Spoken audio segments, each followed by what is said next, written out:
Hi guys, welcome to our channel TV Files TV. We are back again with the latest gossip. Nyaya dziri kupisa dziri kutenderera pa social media. Tallyn Ndudzo anyora pa Facebook pake akati so far pama songs matatu abuda pava komana vaviri ava St. Calaz music akalidha #awundidi asi vazukuru vambuya nehanda vataura zvinhu zvakawanda zvakasiyana siyana. Mumwe munhu adedzera kuti chembere isina mwana so far pama influence ese andaona maititi vakakudarika pavana even naqueen venyika. Mumwe munhu akati nekuti wave nezigaba wakuda kudiwa shut up. Mumwe munhu akauya akati wingidi anokurasisa nemental pressure waudzwa zvinorwadza touch not the anointed.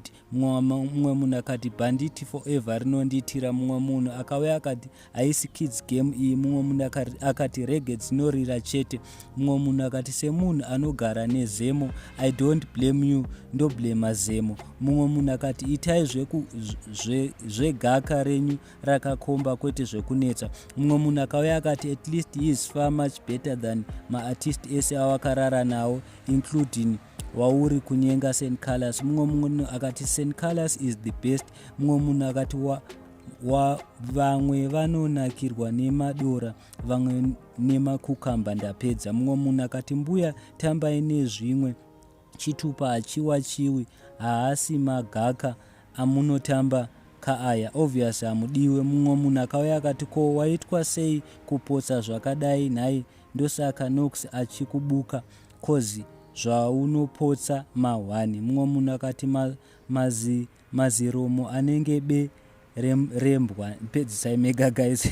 Mumwe munhu akauya akati vanhu havadi kuudzwa chokwadi chete apa chokwadi ndochawataura. Mumwe munhu akati rakutsvaga kunyengwa. Mumwe munhu akati wingidi chibaba musamufananidze nemarara. Mumwe munhu akati tingadi zvedu hanti majaira zvekuimbirwa zvekumashure yembudzi naNox. This is mature music for mature people kwete zvengochani muchipanana siki. Mumwe munhu akati ichiwo chatove chimbuya chisati chamboyamwisa mwana mucheche chinongosvetwa nevarume vakuru vane ndebvu. Mumwe munhu akati avo vakukandira chirauro mubhanditi tovaziva mahure. Mumwe munhu akauya akati iyiwo mbuya iyi ndosaka isina mwana. Mumwe munhu akati wingidi haasi wemadofu hake so you won't understand. Saka vanhu vataura zvinhu zvakawanda zvakasiyana siyana. Mumwe munhu auya akati wingidi anoteererwa nekunakidza vanhu vakavhurika pfungwa vanonzwisisa kuti zvinhu zvinofamba sei vane intelligence. Mumwe munhu akati ziva zvekuchengeta murume. Mumwe munhu akauya akati mukapikisa wingidi inofa kwenyu atete. Mumwe munhu akati iwe sofa hauna mwana.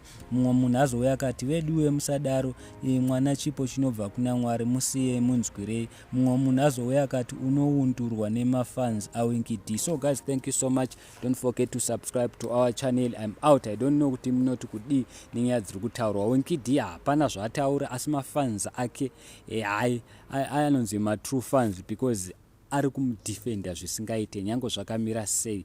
It means kana ndakatarisa I think mafans awingidi akazara kuma celebrity ese emuZimbabwe because ukaenda kuna Queen Tatelicious anga ariko nezva kuna Tallyn Ndudzo ariko akazara kwese. So guys, thank you so much. Don't forget to subscribe. I'm out. Even St. Calaz ariko futi kwese.